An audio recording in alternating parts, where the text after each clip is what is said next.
Hello dear students, welcome to Gyanpit. This is RKD with you. Hopefully Pinnacle সিরিজের ক্লাসগুলো তোমাদের খুব ভালো লাগছে এবং কাজেও লাগছে। তো আজকের পিনাকল ক্লাসে আমরা দেখে নেব ওয়ান ওয়ার্ড সাবস্টিটিউশন। একটা বড় লাইন দেওয়া থাকবে, তাকে সংক্ষিপ্ত করে একটা ওয়ার্ডে নিয়ে আসা হবে। That is what it is, one word substitution. তো এই যাকে আমরা সংক্ষেপে OWS বলি। তো এই OWS প্রায় প্রতিটা পরীক্ষায় যেখানে ইংলিশ আছে সেখানে একটা রিয়ালিটি হিসেবে দেখা দিয়েছে। তো আজকের ক্লাসে আমরা বেশ কয়েকটা OWS এর এক্সাম্পল দেখব, এগুলো সম্পর্কে ডিসকাস করব এবং তার যদি কোনো ব্যাখ্যা থাকে সেটাও আমরা দেখে নেব। এবং এই প্রসঙ্গে তোমাদের আগেই বলিনি আমি যে এই যে ওয়ান ওয়ার্ড সাবস্টিটিউশনগুলো আজকে দেওয়া হয়েছে এই ক্লাসে, এগুলো CGL 2022 এর টায়ার 1-এ অলরেডি এসে গেছে। তো চলো ক্লাসটা শুরু করি। প্রথম প্রশ্ন, a piece of living tissue or plant that is transplanted surgically. তো একটা ছোট জীবন্ত টিস্যু বা একটা জীবন্ত উদ্ভিদের অঙ্গ যা কেটে অন্য একটা উদ্ভিদের সঙ্গে জুড়ে দেওয়া হয়, সার্জারি করা হয় আর কি, যাকে আমরা গ্রাফটিং বা গ্রাফট বলি, বাংলায় যাকে বলি কলম করা। হোপফুলি সবাই বুঝে যেতে পেরেছো, কলম করা গ্রাফটিং বলে।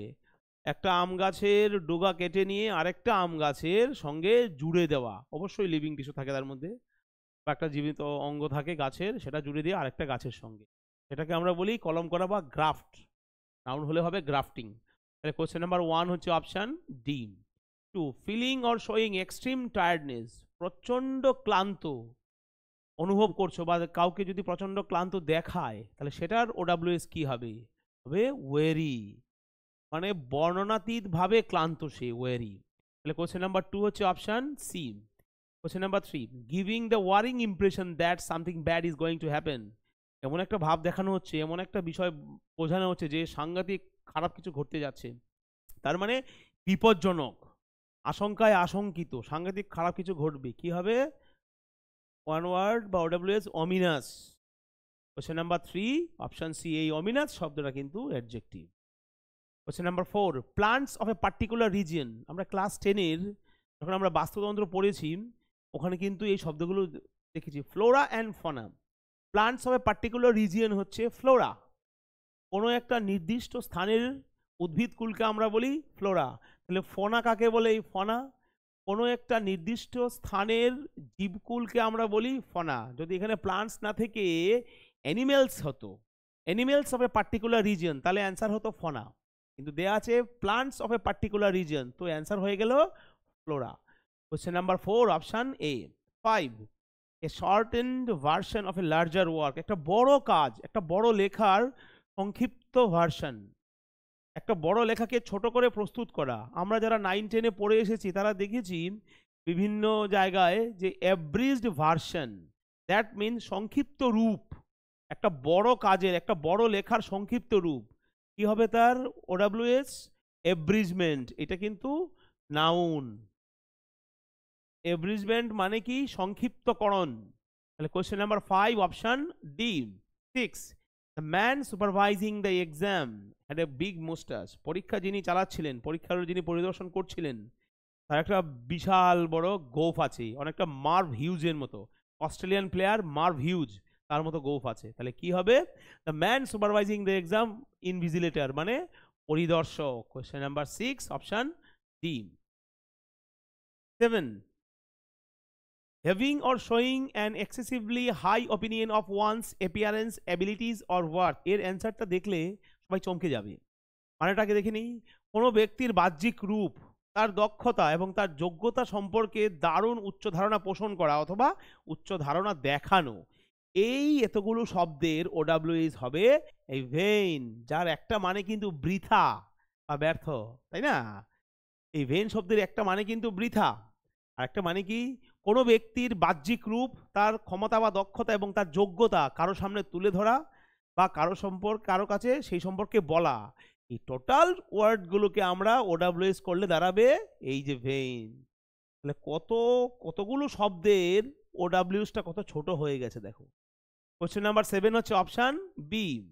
8, the date when both day and night are of approximately equal length, যেদিন পৃথিবীতে দিন এবং রাত প্রায় সমান হয়। জিওগ্রাফিতে আমরা পড়েছি বিষুব, তাই না? বিষুব, তাহলে ইংরেজি কি হবে? ইকুইনক্স, বিষুব। তাহলে কোশ্চেন নাম্বার 8 হচ্ছে option D. 9, speech made without preparation.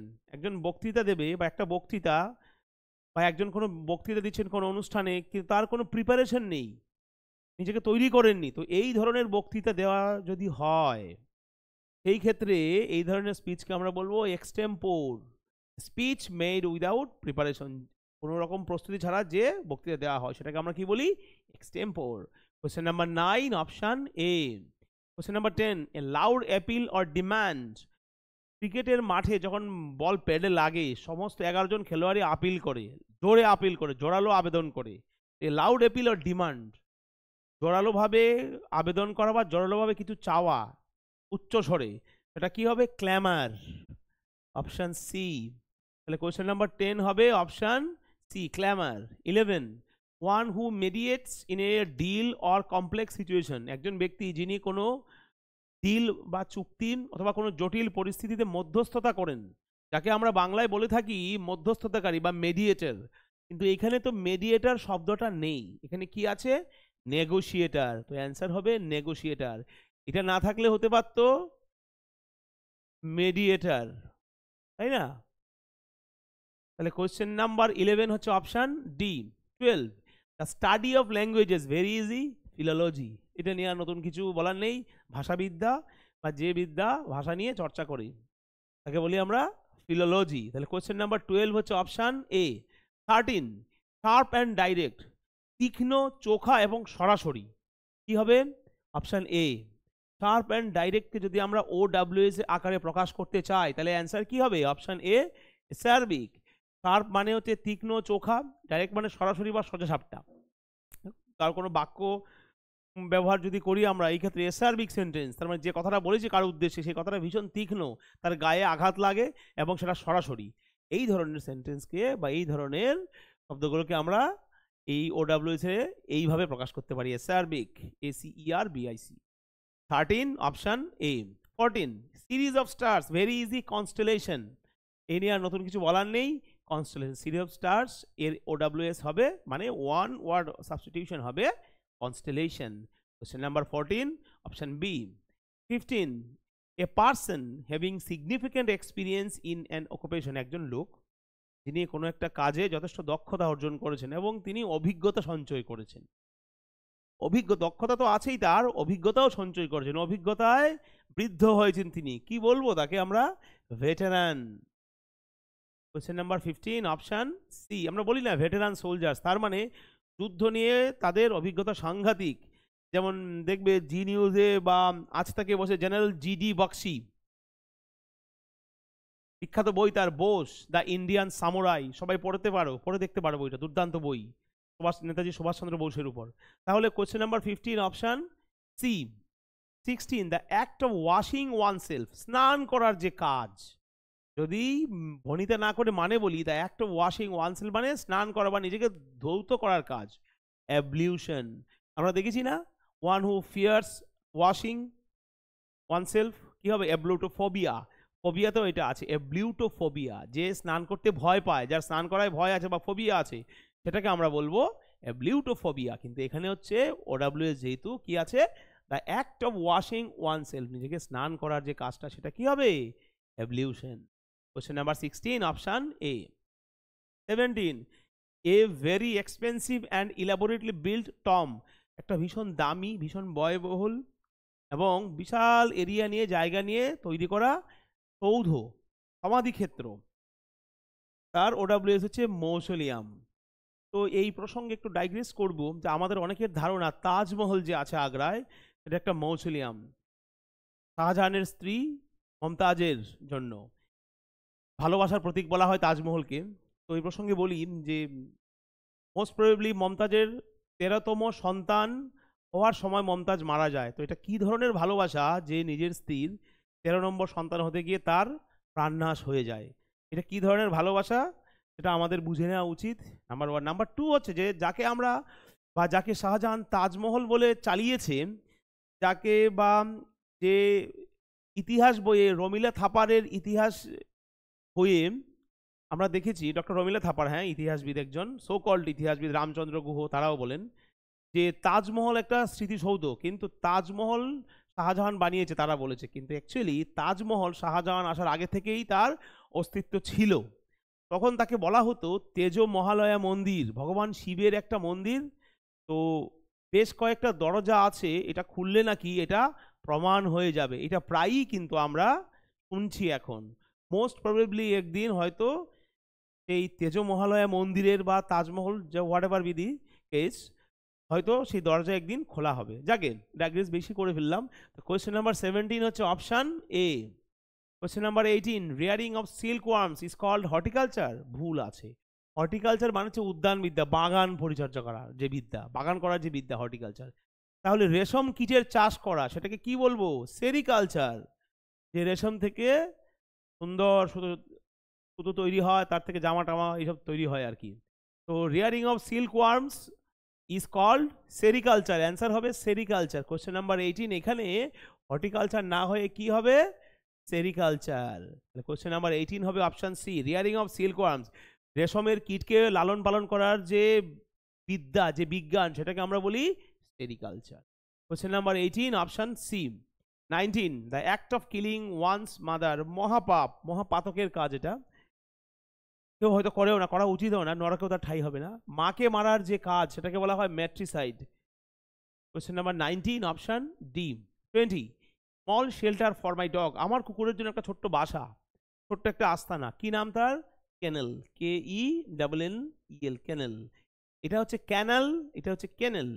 প্রোনাউন্সিয়েশনে কিন্তু একটু ডিফারেন্স আছে, সবাই খেয়াল করে নেবে একটু। তাহলে 20 হচ্ছে option A. 21, existing in a land from the earliest times or from before the arrival of colonists, colonial সাম্রাজ্য বা কলোনিয়াল এরা শুরু হওয়ার পূর্বে যারা ছিলেন কোনো একটা নির্দিষ্ট ভূখণ্ডে, নাম্বার 1, অথবা আদি অনন্তকাল থেকেই, শরণাতীত কাল থেকে কোনো ভূখণ্ডে যারা বসবাস করে আসছেন, তাদেরকে কি বলা হয়? তাদেরকে বলা হয় অ্যাবরিজিনাল। বাংলায় যাকে আমরা বলি আদিবাসী, বর্তমানে যাদেরকে আমরা বলি ভারতবর্ষে বলে থাকি কি? বনবাসী। ভারতবর্ষে আমরা কি বলি? বনবাসী। তাদেরকে সম্মান জানিয়ে আমরা বলি বনবাসী। কিন্তু যারা কলোনিয়াল এরা শুরু হওয়ার পূর্বে ভারতবর্ষে ছিলেন, একটা নির্দিষ্ট ভূখণ্ডে থাকতে হবে, অথবা শরণাতীত কাল থেকে ভারতবর্ষে যারা ছিলেন, তাদেরকে আমরা বলে থাকি আদিবাসী। এতদিন বলতাম, এখন তাদেরকে আমরা বলি বনবাসী। এই রেসপেক্টটুকু তাদের দেওয়া। 21 option C. 22, an eccentric manner of living, পাগলের মতো, খ্যাপার মতো বেঁচে থাকার যে ধরন, সেটাকে আমরা কি বলি? বোহেমিয়ান, ভবঘুরে সুলভ জীবনযাপন। অনেকটা বলবে যে ফেসবুক বা বিভিন্ন সোশ্যাল মিডিয়ায় দেখতে পাই আমরা রোদ্দুর রায়ের মতো একটা আস্ত পাগল, যাকে আমরা অনেকে বলে বোহেমিয়ান। খেপা জীবনধারা বা খেপা জীবন শৈলী, পাগলের মতো উদ্ভট, ভবঘুরের মতো চলে যে, তাকে আমরা বলে থাকি bohemian, an eccentric manner of living. মানে তার OWS কি হবে? বোহেমিয়ান।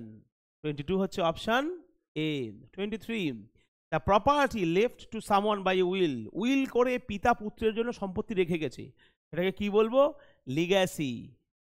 বাবা তার সন্তানের জন্য উইল করে সম্পত্তি রেখে গেছে। তো এই যে টোটাল যে অ্যাক্ট, টোটাল যে কাজটা, যে সম্পত্তিটা, সেটাকে আমরা কি বলি? লেগ্যাসি। 23 option B. 24, a small island, very easy, most probably the easiest question in today's Pinnacle class. তো a small island মানে কি? এক শব্দ দিয়ে প্রকাশ করি হবে আইলেট। আইল্যান্ড নয়, আইলেট। অনেকে বলে ইজলেট, নো প্রবলেম। তাহলে 24 অপশন এ, স্মল আইল্যান্ড, তাকে তার OWS হবে আইলেট। আজকের পিনাকেল ক্লাসের last question, allowance given to a wife from her husband on separation. Husband wife তাদের সেপারেশন হয়ে গেছে, হাজব্যান্ড যে টাকাটা স্ত্রীকে দিতে বাধ্য থাকে, বিয়ের পর বা বিবাহ বিচ্ছেদের পর যে অর্থটা তার স্ত্রীকে দেওয়া হয় খরপোশ হিসেবে, তো যে আমরা এখন জানছি সেটা সঠিক, কতটা সঠিক সেটা বলতে পারবো না। সোশ্যাল মিডিয়া বা খবরে দেখা যাচ্ছে উজবেন্দ্র চাহাল, ভারতের একজন লেগ স্পিনার, ইন্ডিয়া খেলেছেন তিনি, তার স্ত্রী ধনশ্রী তাকে 60 কোটি টাকা এলিমনি দিয়েছেন। দ্যাট মিনস এই এলিমনি হচ্ছে খরপোশ, তার মানে তার স্ত্রী যাতে খেয়ে পরে ডাল ভাত খেয়ে জীবন ধারণ করতে পারে সেই জন্য 60 কোটি টাকা টাহাল তার স্ত্রীকে দিয়েছেন। হ্যাঁ, সেটা অনেক কোর্ট কাছারি অনেক ব্যাপার থাকে জাগে। তো বিবাহ বিচ্ছেদের পর হাজবেন্ড তার প্রাক্তন স্ত্রীকে তার ডাল ভাতের খরচ চালানোর জন্য যে টাকাটা দিয়ে থাকেন সেটা হচ্ছে এলিমনি, বাংলায় যাকে আমরা বলি খরপোশ। 25 হচ্ছে অপশান বি। তো আজকের পিনাকেল ক্লাসে এই পর্যন্তই। নেক্সট ক্লাসে তোমাদের সাথে দেখা হবে নতুন কোনো টপিক নিয়ে। Till then, goodbye, take care. তবে যাওয়ার আগে ছোট্ট করে বলে দেবো, আজকের ক্লাসের পিডিএফ যদি পেতে চাও আমাদের এই টেলিগ্রাম চ্যানেল জয়েন করো, ডিসক্রিপশনে লিঙ্ক দেওয়া আছে। এছাড়া সোশ্যাল মিডিয়া ধরো ফেসবুক, ইনস্টাগ্রামেও তোমরা আমাদের ফলো করতে পারো। এগুলো ছাড়াও আমাদের অফলাইন ব্যাচ রয়েছে যার নাম হরিণঘাটা স্টাডি সার্কেল। যদি এর সম্পর্কে কিছু জানতে চাও বা এতে জয়েন করতে চাও তাহলে এই নাম্বারে ফোন করতে পারো। আবার দেখা হচ্ছে শিগগিরই।